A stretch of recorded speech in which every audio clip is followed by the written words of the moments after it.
This is for educational use only. Our group grants permission for our instructor, Mr. Roldan Ardinis, to use this as educational material.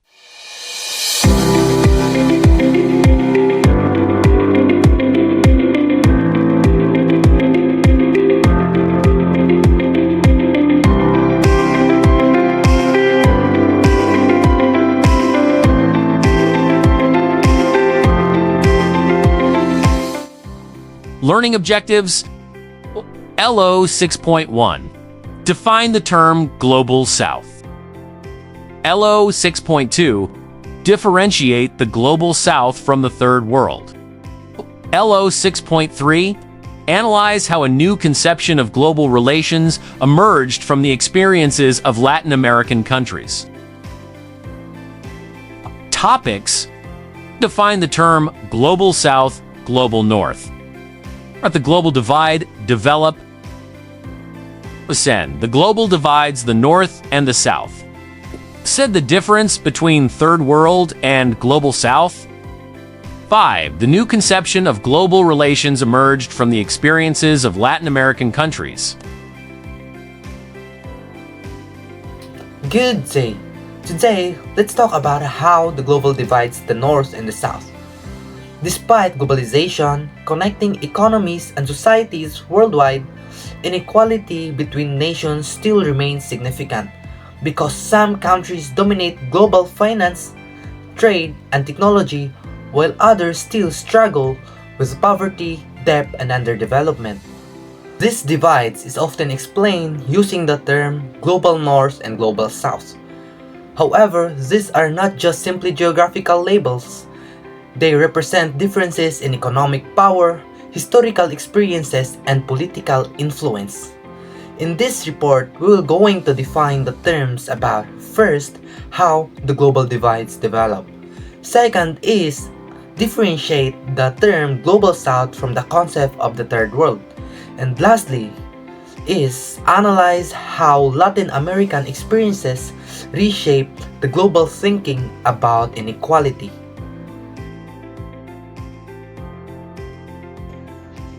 Now let's talk about Global South. The term Global South refers to countries that generally experience lower levels of industrialization, income, and human development compared to wealthier nations. However, it is important to understand that Global South is not a geographical term. While many of these countries are located in Latin America, Africa, and parts of Asia, the classification is primarily based on economic positions and historical experience rather than the physical location.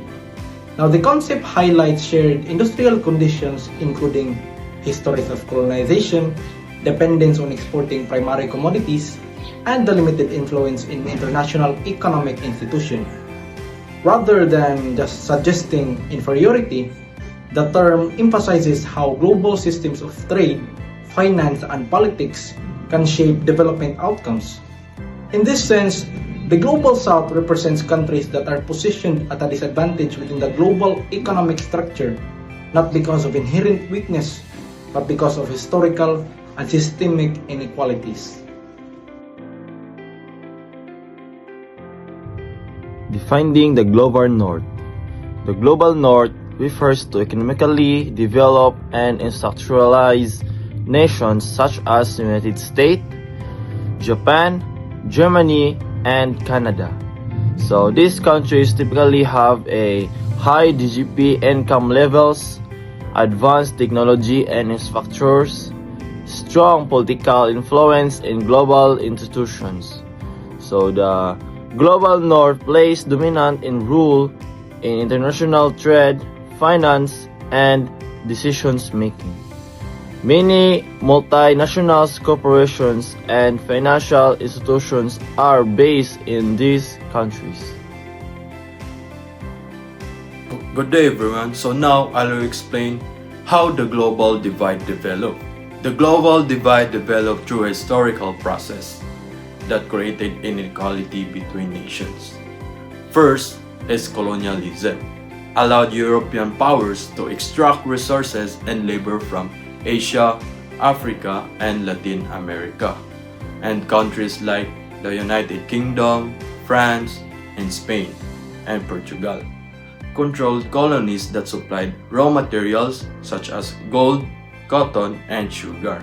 While Europe industrialized and became wealthy, the colonies remained dependent on exporting raw materials. This created long-term economic dependency. And the second one, the Industrial Revolution increased the wealth gap. It began in the United Kingdom and introduced machines, factories, and new technology. Industrialized countries gained stronger economies and military power, while many developing countries remained agricultural. Because of this, the gap between rich and poor nations widened. And the third one is the global financial system. Reinforced inequality institutions like the International Monetary Fund or IMF and the World Bank were created to stabilize the global economy. However, wealthier nations have greater voting power, which influences decisions. Developing countries often rely on loans, which can create long-term debt and dependency. So over time, these historical factors created structural inequality between industrialized and developing nations. The global divide today includes differences not only in income, but also in education, healthcare, technology, and political power.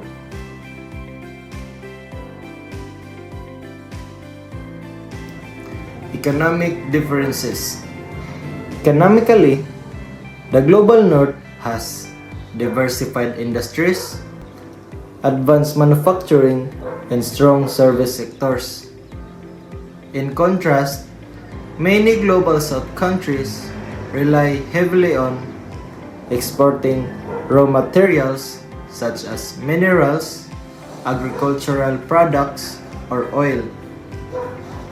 These goods often have lower market value compared to finished products. For example, a developing country may export raw coffee beans but import expensive processed coffee products. So this creates trade imbalance and limits economic growth. So debt. Debt is also a major issue. Many global south countries borrow from international institutions, which sometimes to long-term financially dependency. Today, I am going to talk about political and institutional power. The global north hold a significant influence and in global governance. An institution like the International Monetary Fund, wherein voting power is linked to financial contribution, while their nation therefore have the greater decision-making authority. This affect policies on loans, development programs, and economic reforms. As a result, global south countries might have a limited influence over decisions that directly impact their economies. This imbalance reflects not only economic inequality, but also political inequality.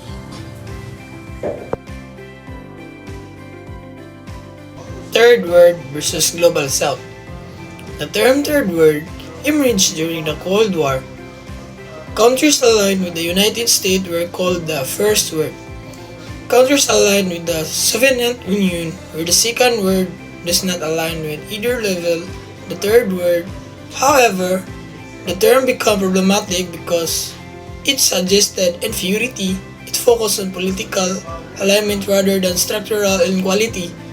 It is historically outdated after the Cold War.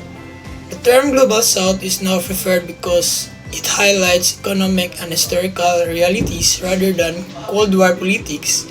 It emphasizes shared experience of colonization and economic independency. Latin American experience. Latin American countries play a major role in reshaping how global inequality is understood. And in the mid of 20th century, economists from the Economic Commissions for Latin America and the Caribbean argued that poverty in developing countries was not simply due to internal weakness. They introduced dependency theory, which claimed that global capitalism creates a system where wealthy countries benefits from the resources and labor of poorer countries. Instead of seeing development as a natural process where all countries eventually become rich.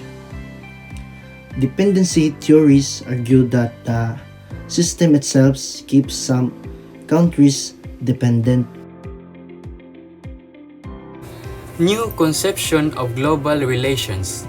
This perspective changed global thinking.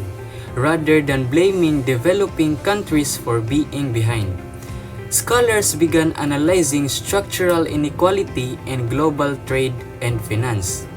Latin American thinkers introduced the idea of a core periphery system, where core countries produce high-value industrial goods.